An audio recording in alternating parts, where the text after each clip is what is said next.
Halo semua, pada pertemuan kali ini kelompok 1 akan menjelaskan mengenai materi bisnis internasional. Sebelum itu, kelompok kami akan memperkenalkan diri terlebih dahulu. Berdiri dari ini. Perkenalkan, saya Clarissa Sudina Kristi dengan NPM 24200167. Perkenalkan, saya Marisa Agista Salsyabila dengan nomor NPM 24200144.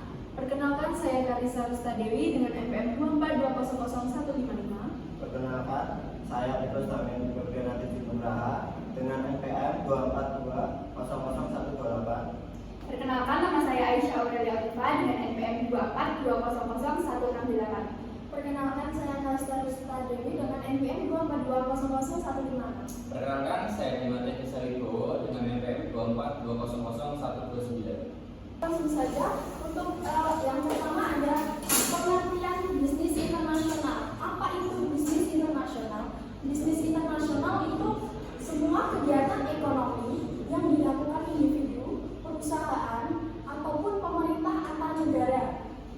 Kegiatan ini tidak dilakukan dengan cara perdagangan barang dan jasa saja, tapi bisa dilakukan dengan yang pertama investasi asing, transfer teknologi, dan kolaborasi bisnis. Oke, selanjutnya ada tujuan dari bisnis internasional itu tersendiri. Yang pertama ada memperluas jangkauan pasar. Terus yang kedua, peningkatan keuntungan penjualan. Yang ketiga, akses ke sumber daya yang tidak tersedia di dalam suatu negara. Terus yang keempat, mengoptimalkan potensi pertumbuhan. Terus yang kelima, meningkatkan citra merek dan reputasi.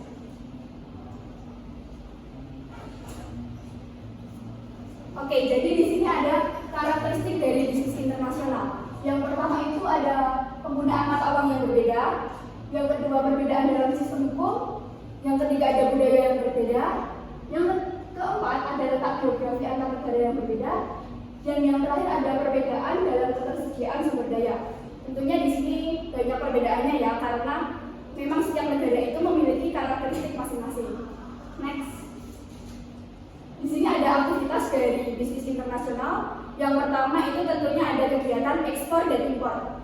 Kegiatan ekspor sendiri merupakan kegiatan mengirimkan barang atau menjual barang dari dalam negeri ke luar negeri. Nah, sedangkan kegiatan impor adalah kegiatan membeli atau menerima barang dari luar negeri ke dalam negeri. Yang kedua ada foreign direct investment yang disingkat sebagai FDI atau penanaman modal asing. Nah, kegiatan bisnis ini merupakan kegiatan di mana investasi dari individu atau perusahaan yang membeli aset atau membangun perusahaan di sebuah negara atau negara asing. Tujuan dari FDI sendiri ini adalah membangun lasting interest atau kepentingan abadi antara investor dan pemilik perusahaan.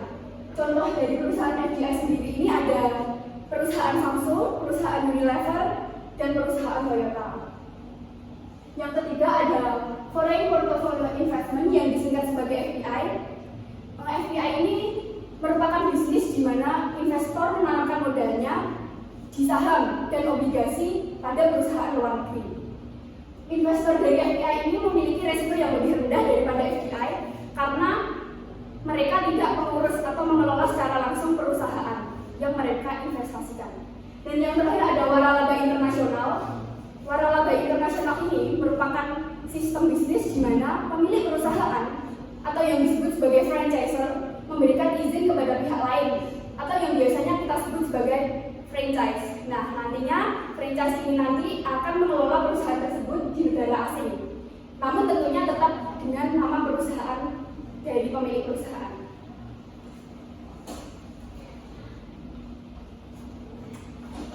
Oke, next, selanjutnya ada faktor apa sih yang mempengaruhi bisnis internasional? Yang pertama ada faktor ekonomi, itu ada tingkat inflasi. Tingkat inflasi yaitu tingkat kenaikan harga rata-rata barang dalam jangka waktu tertentu. Inflasi sendiri dibedakan menjadi 4 golongan. Ada inflasi ringan, inflasi sedang, inflasi berat, dan inflasi tidak terkendali. Terus yang kedua ada faktor budaya, itu komunikasi, seperti ada komunikasi, negosiasi, pengambilan keputusan, serta peraturan dan kebijakan pemerintah. Untuk yang ketiga ada faktor politik dan hukum. Untuk faktor politik itu berisi apa perusahaan dari bisnis itu diuntungkan atau tidak. Terus bagaimana cara pandang mereka terhadap kapitalisme. Kalau untuk yang faktor hukum itu perusahaan internasional harus mematuhi undang-undang dari negara asal dan negara tujuan mereka akan beroperasi. Terus yang keempat ada faktor teknologi, itu dapat meningkatkan efisiensi, mengurangi biaya dan memperluas jangkauan pasar. Di sini kita ambil contoh di teknologi komunikasi itu seperti telepon dan internet itu bisa menghubungkan bisnis dan konsumen seluruh dunia. Next. Selanjutnya, apa sih manfaat yang didapat dalam bisnis internasional? Itu yang pertama, meningkatkan pertumbuhan ekonomi, terus meningkatkan hubungan persahabatan antar negara juga, terus manfaatnya kita dapat mentransfer pengetahuan dan pengalaman dalam berbisnis, dan yang terakhir ada kemajuan infrastruktur transportasi dan komunikasi. Next. Lanjut, ada peluang bisnis internasional. Nah, yang pertama itu ada ekspansi pasar. Ekspansi pasar itu suatu pertumbuhan bisnis untuk memperluas jangkauan produk atau layanan perusahaan ke pasar baru atau yang sudah ada. Nah, yang kedua ada investasi langsung. Investasi langsung itu adalah penanaman modal dalam jumlah yang besar dalam jangka panjang yang dilakukan suatu perusahaan di satu negara kepada negara lain. Nah, yang ketiga ada kemitraan strategis. Kemitraan strategis itu hubungan antara dua atau lebih perusahaan yang bekerja sama untuk mencapai tujuan yang sama. Yang selanjutnya ada risiko dalam menjalankan bisnis internasional itu ada 4. Yang pertama ada keuangan, lintas budaya, komersial, dan negara.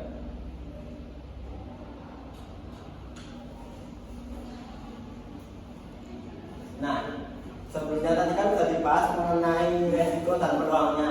Sekarang saya akan menjelaskan mengenai strategi bisnis internasional.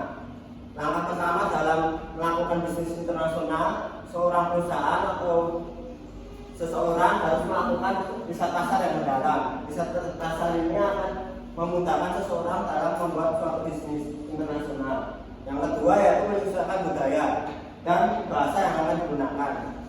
Yang ketiga, kemitraan atau aliansi. Suatu perusahaan bisa melakukan kerjasama antar perusahaan. Yang ketiga itu optimalisasi siap global. Yang kelima, pemasaran media sosial.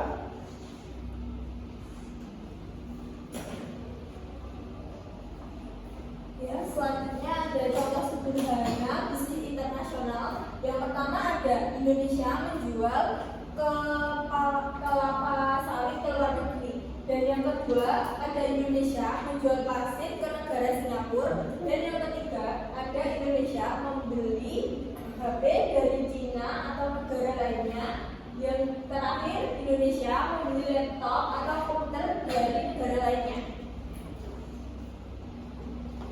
Oke teman-teman, jadi kita udah ngejelasin ya semua dari pengertian, manfaat, tujuan, resiko serta lainnya.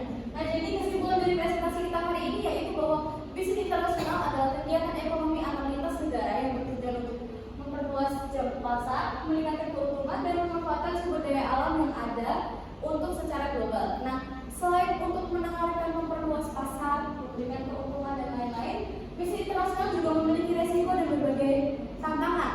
Yang pertama yaitu dapat termasuk fluktuasi nilai tukar, ketidakstabilan politik, dan juga perbedaan budaya serta regulasi yang bervariasi untuk berbagai negara. Selain memiliki resiko, bisnis internasional juga mempunyai manfaat, yaitu yang pertama memiliki manfaat meliputi peningkatan daya saing, inovasi, dan pertumbuhan ekonomi global. Namun, perusahaan juga harus siap mengelola resiko yang ada dengan strategi mitigasi dan efektif. Oke teman-teman, jadi sekian presentasi dari kami. Bila ada pertanyaan, teman-teman boleh banget komen di kolom komentar. Nanti kita bakal menjawab dengan senang hati. Dan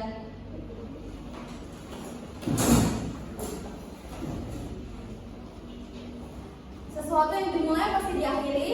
Sekian dari kami. Terima kasih. Terima kasih.